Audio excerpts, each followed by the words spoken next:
morning we did a story. In fact, Doc did that story concerning the 15 souls that perished in the Class Volta 91.3 FM. The accident on the lake. Benjamin Usu is our reporter in the Otsi region, and we've been able to raise him on the line to look at the story.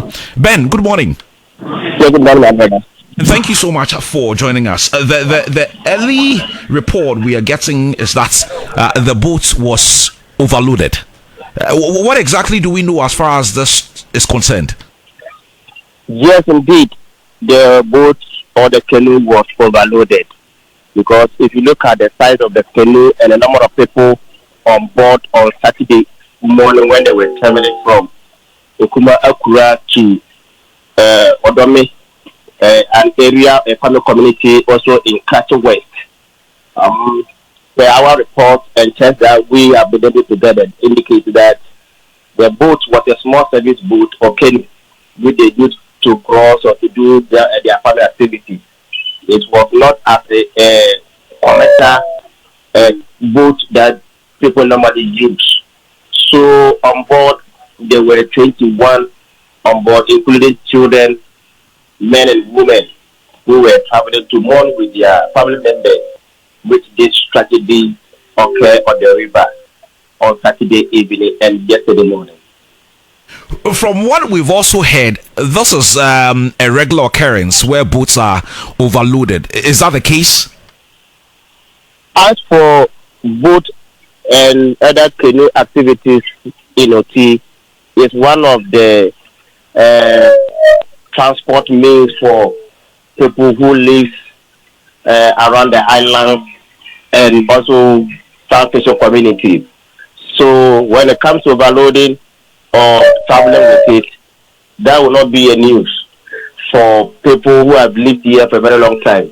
But the question here is the passengers on board did not take safety measures as we want to consider.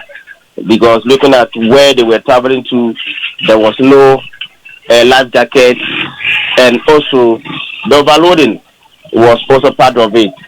When we spoke with our assemblyman, what he told us was that when they were traveling, there was water that was coming into the canoe.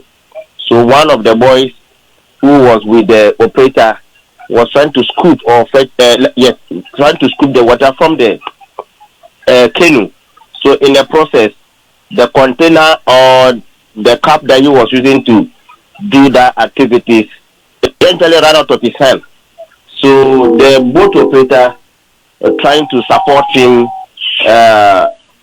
to carry on with that with his activities. So in that sense, that's where the boat the canoe capsized, because the container that he was using to scoop the water out of the canoe was taken away by the water. So in attempt to get that container back so that he can continue doing what he was doing, that was what resulted to the accident, with 15 people, including men, women, children, were confirmed dead, and 6 of them have been rescued. This morning, we just received a petition from the Kachi West Municipal Assembly indicating that the children were about 3. Their age were around 3 years, 4 years. So as for them, they have been buried, and 12 of them bodies have been deposited at Ketekrachi Government Hospital and the Raura Government Hospital for further autopsy and then investigation. Okay, I also do understand that we've been joined on the phones by the Honorable John Kwejo Japong. He's the OT Regional Minister. Honorable, good morning. Yeah, good morning. Thank you for joining us. Thank you for joining us this morning. What's the latest on this issue as we speak? Say it again. I was asking what the latest on this issue was as of this morning. The latest is that so far we have lost 15 people. We haven't retrieved. There's 1 missing, and we've saved 4, 3. That makes it 20. We lost 15. We are still looking for one, and 4 of them are saved. This I know is a very common feature when you come to those parts. But are there any checks like life jackets and all of that, or that education for the locals? Yeah, so much. Anytime the NADMO goes on education on the islands, they go on education on the marketplaces. They issue them with life jackets.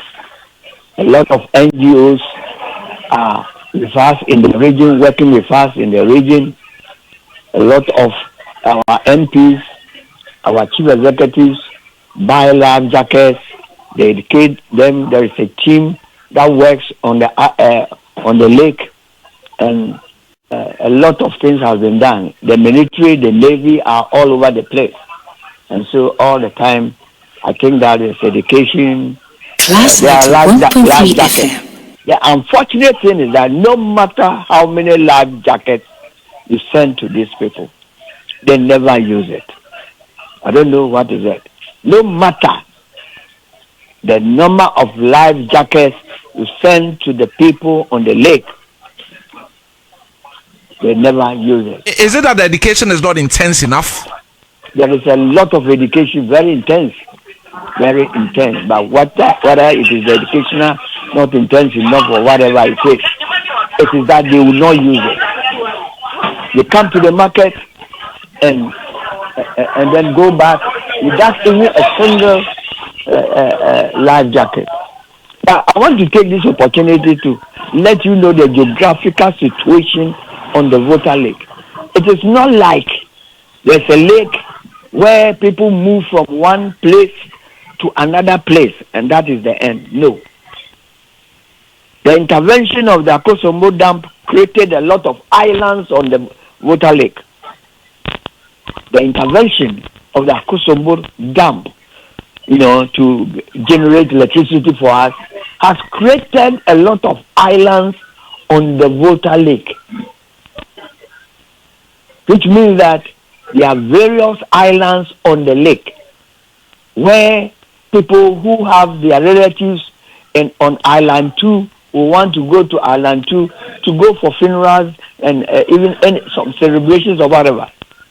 So it is not like, the Volta Lake has only one place where all the fishermen go to the lake, do their fishing, and come back. No.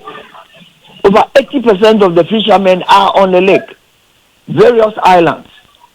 And on Inoti, you have more than 115 islands on the lake, from Krachi Tumuru to Krachi West to Krachi East, the Yakuye, down to up to Pando.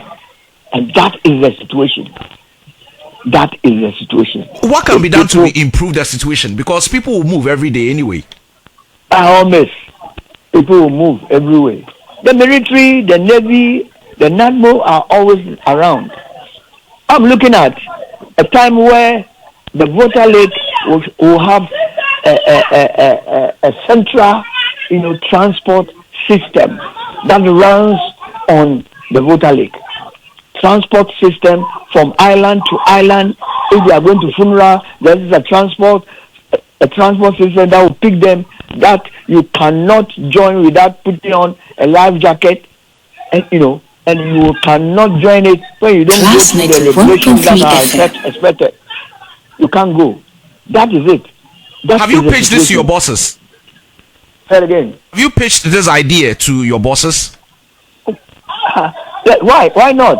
When issues happen, we try to bring new ideas. Yeah, that is the Volta Lake. Yeah, that moves from Akosombo to elsewhere. But I'm talking about the Volta Lake transport that will move from island to island. You haven't gotten there yet, and that should be the situation. Because when it rains and you are using small canoes and boats, anything at all can happen. And you don't use a life jacket, anything at all can happen. So I believe that, yes, the Volta Lake Transport Department should be thinking about getting small transport that will be running on from island to island on the lake with properly equipped, materials for the transport system on the lake. Honorable, until then, finally, are there any sanction regimes, any canoeists or anyone on the water bodies who do not ensure that normally, people wear life jackets and all that? Enforcement, you can't join a boat without life jacket. The educations are there, but like I said, anytime they don't use it, and the law enforcement is not too. I don't think it's not too intense, and I think that we should, increase the enforcement of these legal issues on the lake. Yeah. Honorable, we appreciate your time this morning. Thank you. Thank you very much, my brother. Was the Volta Regional, the Oti Regional Minister, the Honorable Japong there. Is Ben still on the line? Yes, I'm with you. Ben, I mean, these are the concerns that have been raised by the regional minister. You are there. Any particular reason why over the years, despite all these challenges that the minister mentioned, people would want to risk their lives like this? My brother, in fact, there have been a lot of stories or reports that come about continue to file because of the safety. Day in, day out, this incident continue to happen on the boat handling. And what is the issue? The issue is about life jacket and education. As the minister is rightly saying that education is ongoing, but I think there's a lot that we need to do. Like we need to educate. Like the education should be intensified. The minister says it's intensified. 1.3 FM. I happened to travel on the river about 2 weeks ago.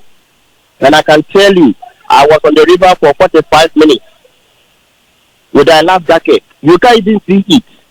The handling of the life jacket is also another problem. I remember Ecozoy, one NGO, supply life jackets to boat operators and fishermen. But the handling, the way they handle it is also another problem that we need. Because when you get there and the life jacket is dirty and wholesome, I don't think you want to put it on your shirt. So that is also making people not to wear the life jacket. And so people say it to be, oh, it is normal. We are just traveling to this area. In the next 5 minutes, 10 minutes, we'll be there.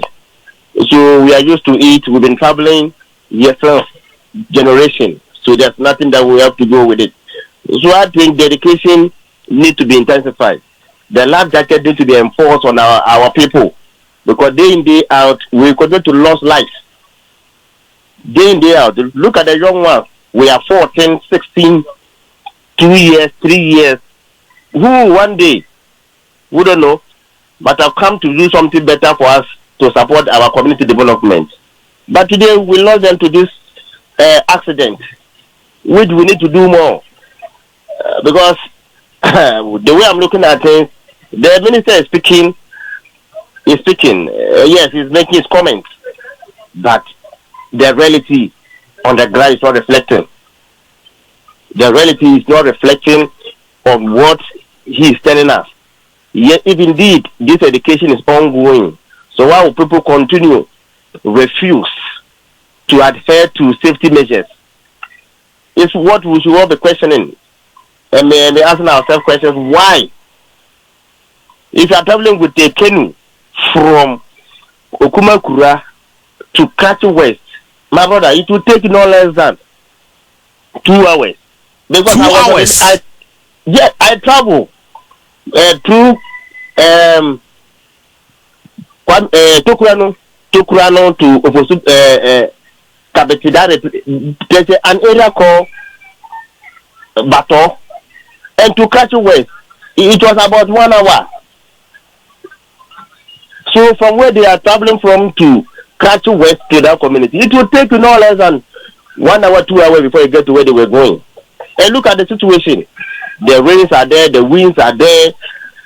And the river, the way it is overflowing, you may not know what is ahead of you. 1.3 FM. So I think the minister, the Navy, and other security agencies who have a say in this need to do more. If it is ongoing, then why are the people refusing? What are the measures? He actually says that if you don't have life jacket or whatever, you cannot drain. How long are we going to continue? We have over 150 communities on islands. How are you going to ensure safety protocols when they are traveling? So we need to do something. In fact, it's a very sad day. It's a very, very, very sad day. But we need to intensify our campaign. If we cannot get the Navy, the NADBO around the 15 communities that he is mentioning, 150 communities, then let's enforce the laws with the assembly members and the community leaders that, look, it's your own safety. So when you are traveling, these are the measures you have to go through so that you can travel and come back safely. Well, it's a sad day indeed, and